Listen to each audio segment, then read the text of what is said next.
जय श्री राम दोस्तों, आप सब कैसे हो। उम्मीद करती हूँ आप सब अच्छे होंगे। आज हम सुनने जा रहे हैं रामायण कथा का भाग 15वां, महर्षि भारद्वाज और श्री राम का मिलन। आइए सुनते हैं। गंगा पार करना। ब्रह्मवेला में राम ने शैया का परित्याग कर दिया और लक्ष्मण से कहा, भ्रात, भगवती रात्रि व्यतीत हो गई है, अब सूर्योदय का समय आ पहुंचा है। कोकिल की कूक सुनाई दे रही है, मोरों की बोली सुनाई दे रही है। यही वह अवसर है जबकि हमें तीव्र गति से बहने वाली समुद्रगामिनी परम पावन गंगा को पार कर लेना चाहिए।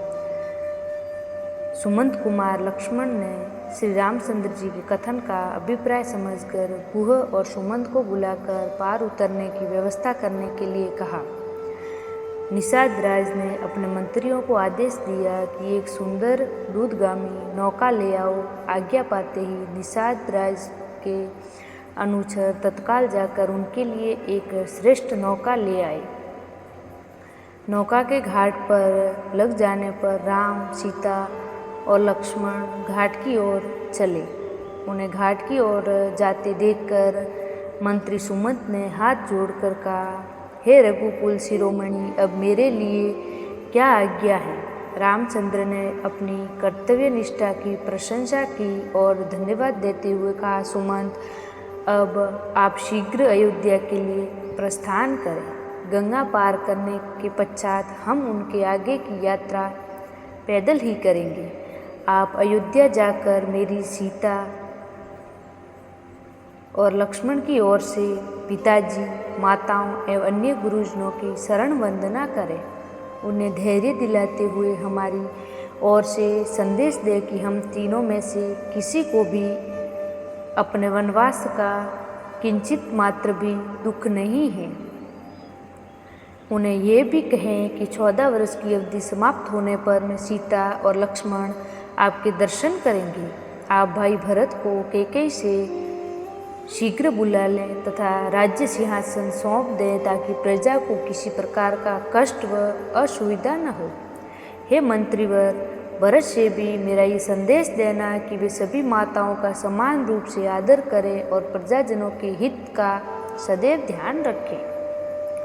सुमंत अत्यंत विहील हो गए और उनके नेत्रों से अश्रुधारा बहने लगी। अवरुद्ध कंठ से बोले, हे तात, आपके वियोग में संपन्न अयोध्या की प्रजाजनों के सम्मुख में कैसे जा सकूंगा। जब वे पूछेंगे कि आप लोगों को छोड़कर कैसे लौट आए तो मैं क्या उत्तर दूंगा। मैं जानता हूँ कि आपको न पाकर सहस्त्रों अयोध्यावासी शोक से मूर्छित हो जाएंगे। उनकी दशा सेनापति रहित सेना जैसी हो जाएगी। हे स्वामी, ये तो आप देख ही चुके हैं कि अयोध्या से वन के लिए चलते समय अयोध्यावासियों की क्या दशा हुई थी। इस खाली रथ को देखकर संपूर्ण अयोध्या नगरी का हृदय विदित हो जाएगा। हे प्रभु, मैं माता कौशल्या को कैसे अपना मुख दिखा सकूंगा। आप लोगों के बिना लौटना मेरे लिए बड़ा कठिन है। इसीलिए हे नाथ, आप कृपया करके मुझे भी अपने साथ ले चलिए।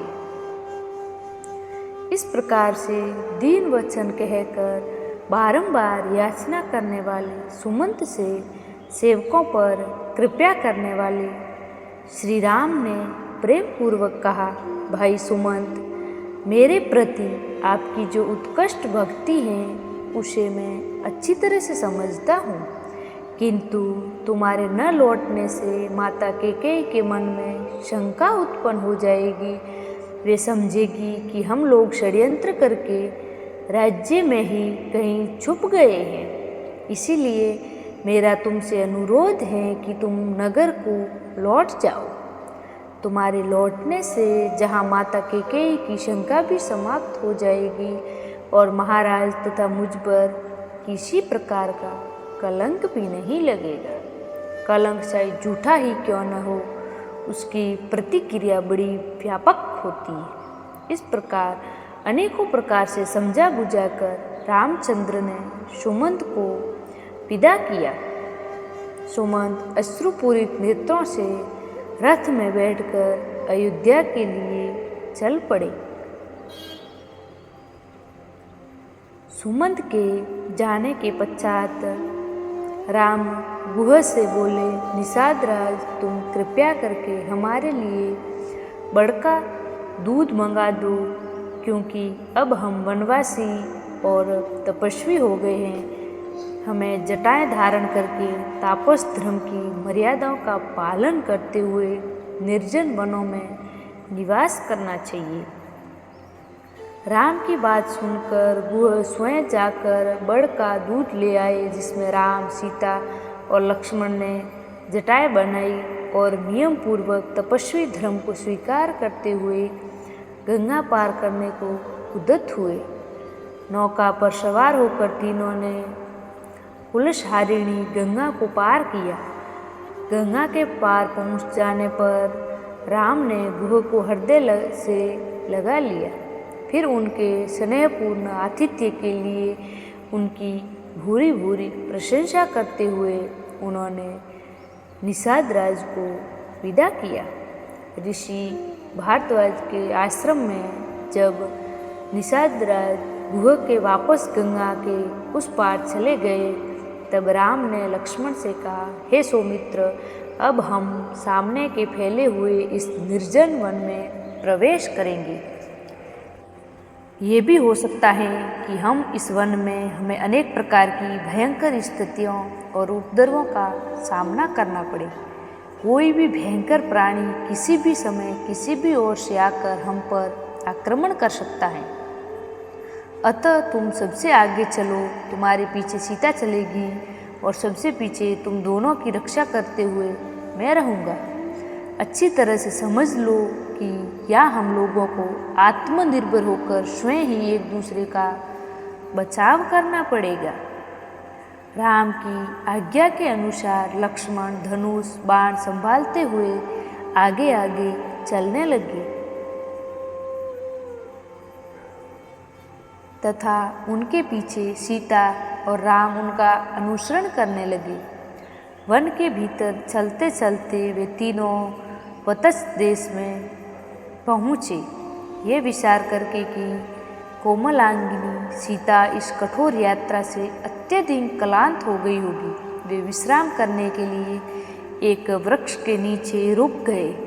संध्या हो जाने पर उन्होंने संध्योपासना आदि कर्मों से निर्वृत्त पाकर वहाँ उपलब्ध वन्य पदार्थों से अपनी क्षुधा मिटाई। शनै शनै रात्रि गहराने लगी। राम लक्ष्मण से बोले, भैया लक्ष्मण, इस निर्जन वन में आज हमारी ये प्रथम रात्रि है। जानकी की रक्षा का दायित्व हम दोनों भाइयों पर ही है, इसीलिए तुम सिंह की भांति निर्भय एवं सतर्क रहना। ध्यान से सुनो, कुछ दूरी पर अनेक प्रकार के हिंसक प्राणियों के स्वर सुनाई दे रहे हैं। किसी भी क्षण वे इधर आकर तनिक भी अवसर पाकर हम पर आक्रमण कर सकते हैं। इसीलिए हे वीर शिरोमणि, किसी भी अवस्था किंचित भी असावधान मत होना। फिर विषय को परिवर्तित करते हुए वे बोले, आज पिताजी अयोध्या में बहुत दुखी हो रहे होंगे और माता कैकेयी उतनी ही आनंदित हो रही होगी। अपने पुत्र को सिंहासन रूढ़ करने के लिए कैकेयी कुछ भी कर सकती है। रह रहकर मेरे मन में एक आशंका उठती है कि कहीं वे पिताजी के भी प्राण सल से न ले लें। धर्म से पतित और लोभ के वशीभूत हुआ मनुष्य भला क्या कुछ नहीं कर सकता है। ईश्वर न करे कि ऐसा हो, अन्यथा वृद्धा माता कौशल्या भी पिताजी के और हमारे वियोग में अपने प्राण त्याग देगी। इस अन्याय को देखकर मेरे हृदय में अविरणीय वेदना होती है। जी चाहता है कि इन निरीह वृद्ध प्राणियों के जीवन की रक्षा के लिए संपूर्ण अयोध्यापुरी को बाणों से बींध दूं, किंतु मेरा धर्म मुझे ऐसा करने से ही रोकता है। सत्य जनों की मैं आज बड़ा दुखी हूँ। ऐसा कहते कहते राम का कंठ अवरुद्ध हो गया और वे चुप होकर अश्रुपूरित नेत्रों से पृथ्वी की ओर देखने लगे। जब लक्ष्मण ने राम को इस प्रकार दुख से संपन्न होते देखा तो उन्होंने धैर्य बंधाते हुए कहा, हे आर्य, इस प्रकार स्वपील होना आपको शोभा नहीं देता है। आपको दुखी देखकर भाभी को भी दुख होगा, अतः आप धैर्य धारण करें। बड़े से बड़े संकट में भी आपने धैर्य को संबल कभी नहीं तोड़ा। फिर आज इस प्रकार अधीर क्यों हो रहे हैं? उचित तो यही है कि हम काल की गति को देखें, परखें और उनके अनुसार ही कार्य करें।